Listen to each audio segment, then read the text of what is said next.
into his opening remarks when he first accused the president of lying, specifically about Mr. Trump's reasons for firing him. The administration then chose to defame me and, more importantly, the FBI by saying that the organization was in disarray, that it was poorly led, that the workforce had lost confidence in its leader. Those were lies, plain and simple. And it would not be the last time he called Mr. Trump a liar. In fact, he said the reason he took notes immediately after his 9 meetings and phone conversations with the president, a step he never took after interactions with Presidents Bush or Obama, is because he feared the president might lie about them. I knew that there might come a day when I would need a record of what had happened, not just to defend myself, but to defend the FBI and our integrity as an institution and the independence of our investigative function.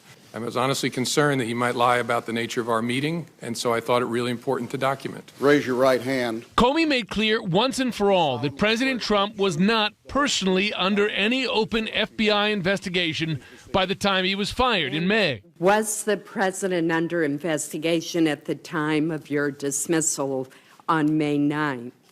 No.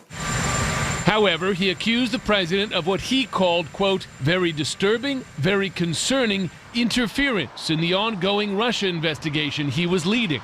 He said definitively that he believed his firing was based directly on his handling of the Russia probe. There's no doubt that it's a fair judgment, it's my judgment, that I was fired because of the Russia investigation. I was fired in some way to change, or the endeavor was to change the way the Russia investigation was being conducted. And he said that when the president told him he hoped he would let the investigation into former National Security Advisor Michael Flynn go, Comey believed the president was ordering him to end the probe. I took it as a direction. I mean, this is the President of the United States, with me alone, saying, I hope this.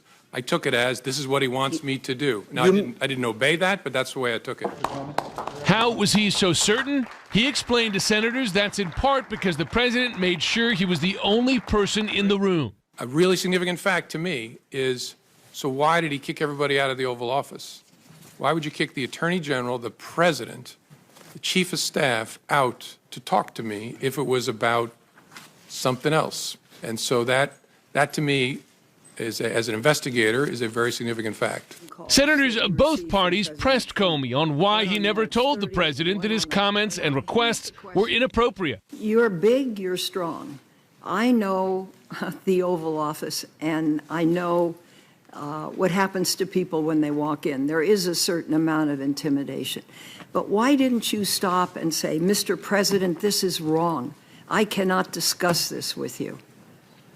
It's a great question. Maybe if I were stronger, I would have. I was so stunned by the conversation that I just took it in.